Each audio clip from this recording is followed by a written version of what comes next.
ఇవాళ మచిలీపట్నంలో అన్ని కళాశాల విద్యార్థులు ఇక్కడ అఖిల భారత విద్యార్థి పరిషత్ యొక్క వ్యవస్థాపక దినోత్సవాన్ని జరుపుకోవడం చాలా ఆనందంగా ఉంది. ఎందుకంటే అఖిల భారత విద్యార్థి పరిషత్తు విద్యార్థుల యొక్క సమస్యలతో పోరాటంతో పాటు దేశం యొక్క ఐక్యతను గురించి కూడా పోరాడుతుంది.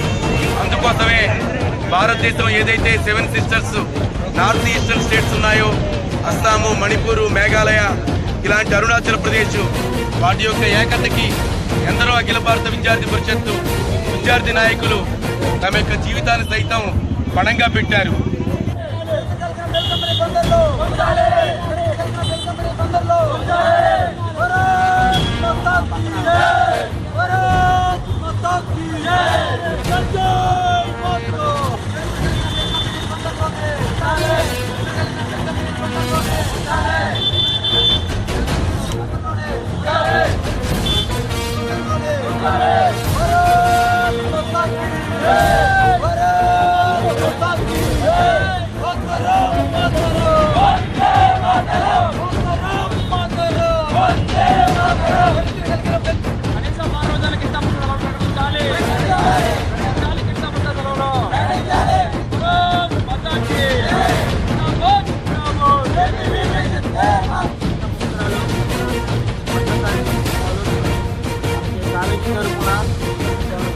పుస్తకాలు హాలిడేస్ అనేది ఇవ్వడం లేదు.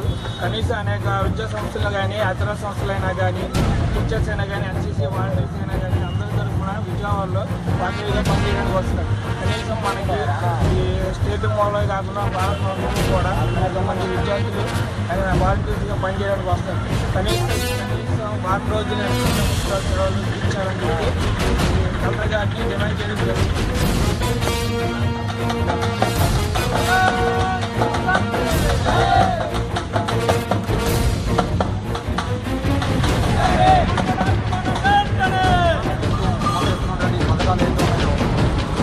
పథకాలైతే మాటకి చెప్పుకుంటూ పోతున్నారు కానీ అది నెరవేర్చేటువంటి పరిస్థితులు ఈరోజు రాష్ట్ర ప్రభుత్వం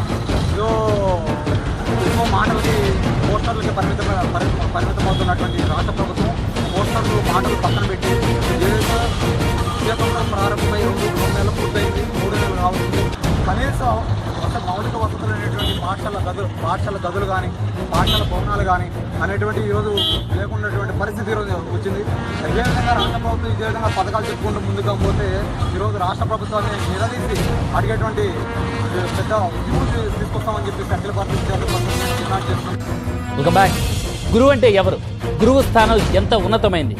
గురువుని దైవంతో పోలుస్తారు. కానీ నేటి సమాజంలో కొందరు గురువులను రాక్షసత్వం ఆవహించారు. విద్యార్థులను సొంత పిల్లల్లా చూసుకోవాల్సిన వాళ్లే ఆ పిల్లల పట్ల మృగాల్లా ప్రవర్తిస్తున్నారు. కృష్ణా జిల్లా చల్లపల్లిలో 2 కీచక టీచర్ల దాష్టికానికి ఓ విద్యార్థిని బలైపోయింది. కృష్ణా జిల్లా చల్లపల్లిలో దారుణం జరిగింది. గురురూప రాక్షసుల దాష్టికానికి ఓ బంగారు తల్లి బలైపోయింది. మైనర్ విద్యార్థినిపై లైంగిక దాడికి పాల్పడ్డ 2 ఉపాధ్యాయుల నీచ పర్వం నిండు ప్రాణాన్ని బలి తీసుకుంది. తమ నిర్వాకం బయటపడకుండా ఆ 2 టీచర్లు మాట్లాడి నిజంగానే జరిగిందని తెలుసుకుని మేము జనార్దన్ ప్రసాద్ అనే మాస్టర్తో కూడా మాట్లాడితే ఆయన మమ్మల్ని చూసి భయపడిపోయి తలుపేసిన రూమ్ లో కూర్చోడం జరిగింది. అట్లాగే మేము మా విద్యార్థులందరం బయట నుంచినప్పుడు కూడా ఆయన ఏం చేశారంటే స్థానికంగా ఉన్న రాజకీయ నాయకులు కానీ బయట వాళ్ళని తీసుకొచ్చి మమ్మల్ని బెదిరించారు. విద్యార్థిని